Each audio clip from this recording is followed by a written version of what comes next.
Hello friends, welcome to our channel. అందరు ఎలా ఉన్నారు? బాగున్నారు కదా? ఇవాళ ఒక వీడియోతో మీ ముందుకు వచ్చేసానండి. చాలా యూస్ఫుల్ ఇన్ఫర్మేషన్ దీంట్లో షేర్ చేద్దాం అనుకుంటున్నాను. దయచేసి చివరి వరకు స్కిప్ చేయకుండా చూడండి. నచ్చితే కనుక తప్పకుండా లైక్ చేసి షేర్ చేయడం మర్చిపోవద్దు. ఛానల్ని ఫస్ట్ టైం చూస్తుంటే మాత్రం సబ్స్క్రైబ్ చేసుకోండి.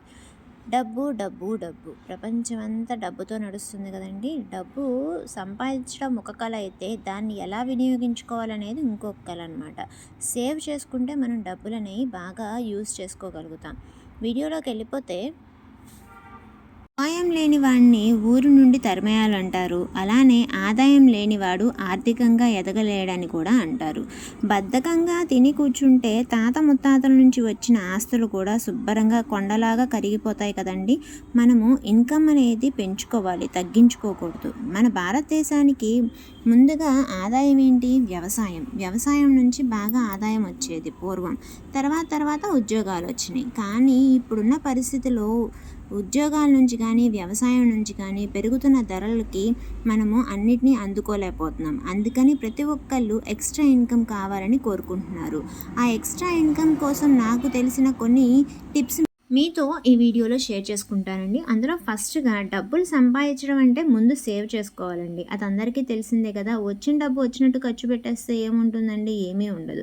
మనం చుట్టుపక్కల చిన్నప్పటి నుంచి చిన్న వ్యాపారాల దగ్గర నుంచి పెద్ద పెద్ద వ్యాపారాలు చేసేవాళ్ళు, లేడీస్ కానీ జెంట్స్ కానీ ఎవరైనా సరే కొద్దిగా డబ్బులు కూడబెట్టుకొని ఏం చేస్తూ ఉంటారు? చిట్స్ అనేవి కడుతూ ఉంటారు. చిట్టీల బిజినెస్ అనేది మంచి బిజినెస్ అండి. మనం వేసుకున్నా సరే లేకపోతే మనం వేసినా సరే ఎట్లయినా సరే మనీ సేవ్ చేసుకుంటానికి బెస్ట్ అని చెప్పొచ్చు. నెక్స్ట్, ఇవాళ ఏంటి? డిజిటల్ వరల్డ్ అంతా మన చేతిలో ఉంది. అంటే ఫేస్బుక్, ట్విట్టర్, ఇన్స్టాగ్రామ్, యూట్యూబ్ ఇట్లా బోల్డ్ అని సోషల్ మీడియా మనకు అందుబాటులో ఉన్నాయి కదండి. వాటన్నిటిని యూజ్ చేసుకొని కూడా మనము క్రియేటివిటీగా ఇన్కమ్ అనేది సంపాదించవచ్చు. రీల్స్ ద్వారా, వీడియోస్ ద్వారా, షార్ట్స్ ద్వారా ఇట్లా ఎన్నో మార్గాల్లో మనం యూట్యూబ్ నుంచి కానీ ఇన్స్టాగ్రామ్ నుంచి కానీ డబ్బులు అనేది సంపాదించవచ్చు.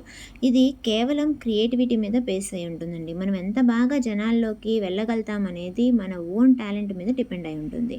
నెక్స్ట్ వచ్చేసి బ్యాంక్ ఇంట్రెస్ట్ ఇవాళ చాలా తక్కువ వస్తుంది కదండి. డబ్బులు అయితే ఎఫ్డీలో వేసుకున్న, రికరింగ్ డిపాజిట్ వేసుకున్న సేఫ్గానే ఉంటాయి. కొద్దో గొప్ప ఆదాయం అనేది పెరుగుతుంది, కానీ ఆ ఇంట్రెస్ట్ రేట్లు చాలా తక్కువ కదండి. అందుకని చెప్పి ఇవాళ యువత ఎక్కువగా స్టాక్ మార్కెట్లో ఎక్కువ సంపాదించవచ్చని పెట్టుబడులు పెడుతున్నారు. అది మంచి అవగాహన ఉండి ఎక్స్పర్ట్ సలహా తీసుకుంటే స్టాక్ మార్కెట్లోంచి మంచి ఇన్కమ్ అనేది వస్తుంది. కానీ రిస్క్ అనేది చాలా ఎక్కువ అండి. అలాంటివి ఎక్స్పర్ట్ సహాయంతోనే మనం చేయాలి. ఇంకొకటి వచ్చేసి మ్యూచువల్ ఫండ్స్ అనేవి చాలా మంచివి. ఇవి మనకి బ్యాంక్ ఇంట్రెస్ట్ కన్నా కొంచెం ఎక్కువ వస్తాయి. ఇందులో ఎలా పెట్టుబడి పెట్టాలి, ఎలా మనం స్టార్ట్ చేయాలనేది వీడియోస్ సోషల్ మీడియాలో చాలా అందుబాటులో ఉన్నాయి. మినిమం 100 రూపాయల దగ్గర నుంచి మనం స్టార్ట్ చేసుకోవచ్చండి. కాకపోతే ఇది మనకి ఎక్కువ సంవత్సరాలు కనుక దాంట్లో మనం హోల్డ్ చేసుకోగలిగితే కనుక రిస్క్ అనేది తగ్గుతుంది, మంచి రిటర్న్స్ రావడానికి ఆస్కారం ఉంది. నెక్స్ట్ వచ్చేసి ఫ్రీలాన్సింగ్. మనకి ఎన్నో హాబీస్ ఉంటాయి, ఎన్నో ఇష్టాలు అవన్నీ ఉంటాయి కదా. ఇవాళ సోషల్ మీడియాలో అవి బాగా యూస్ చేసుకోవచ్చు. పెంపుడు జంతువుల దగ్గర నుంచి గ్రాఫిక్ డిజైనింగ్ వరకు మనకి ఇష్టమైనది ఏదైనా సరే ఆన్లైన్ బేస్ చేసుకొని ఆ వర్క్ అనేది స్టార్ట్ చేసుకోవచ్చు. కాకపోతే ఫస్ట్ అది హాబీగా స్టార్ట్ చేసి తర్వాత ఇన్వెస్ట్ చేస్తే ఎక్స్ట్రా ఇన్కమ్ అనేది దాంట్లోంచి జనరేట్ చేసుకోవచ్చు. నెక్స్ట్ ఏంటంటే, మన వేస్ట్ ప్రోడక్ట్స్ నుంచి ఇన్కమ్ సంపాదించడం. అంటే వాడేసిన మొబైల్స్, ఫర్నిచర్, బుక్స్, బట్టలు ఇలా చాలా వస్తువులు మన ఇంట్లో పక్కన పడేస్తూ ఉంటాం. అవన్నీ సెకండ్ హ్యాండ్గా బాగా అమ్ముకోవచ్చండి. వాటి నుంచి మంచిగా ఆదాయం తెచ్చుకోవచ్చు.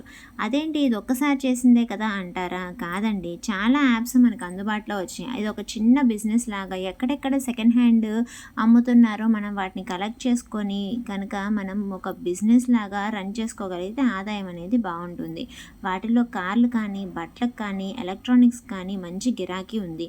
అది మనం ఇవాళ డైరెక్ట్గా ఫోన్లో కూడా అప్లోడ్ చేసి ఫొటోస్ అనేవి మంచిగా పెట్టి వాటి ధర ఇంకా మన కాంటాక్ట్ నెంబర్ ఇస్తే కావాల్సిన వాళ్ళు మనకి కాంటాక్ట్ చేస్తారనమాట. అది ఒక మార్గం. అయితే మొబైల్ మార్కెట్లో కూడా మనకి ఇలా అమ్మేవాళ్ళు చాలామందిని చూస్తూ ఉంటాం. అంటే ఒక వెహికల్లో ఆ వస్తువులు వేసుకొని సెకండ్ హ్యాండ్ బిజినెస్ చేసేవాళ్ళు చూస్తూ ఉంటాం. అది పార్ట్ టైం కావచ్చు, ఫుల్ టైం కావచ్చు అండి. ఏదైనా సరే డబ్బులు సంపాదించడానికి ఎక్స్ట్రా ఇన్కమ్ కోసం మనము ఇలాంటి మార్గాలు ఎంచుకుంటే సేఫ్గా మన రిటైర్మెంట్కి కానీ మన పిల్లల భవిష్యత్తుకి కానీ ఉపయోగపడుతుంది అనమాట. ఇలా మనం ఫైనాన్షియల్గా స్ట్రాంగ్గా ఉంటే మన ఫ్యామిలీ కూడా చాలా హ్యాపీగా ఉంటుందండి. మెయిన్గా మనం పెద్ద వయసు అయిన తర్వాత రిటైర్మెంట్ అయినాక హ్యాపీగా ఫ్యామిలీతో టైం అనేది స్పెండ్ చేయొచ్చు. ఏమంటారు? నచ్చితే కనుక తప్పకుండా లైక్ చేసి షేర్ చేయండి. Thank you friends.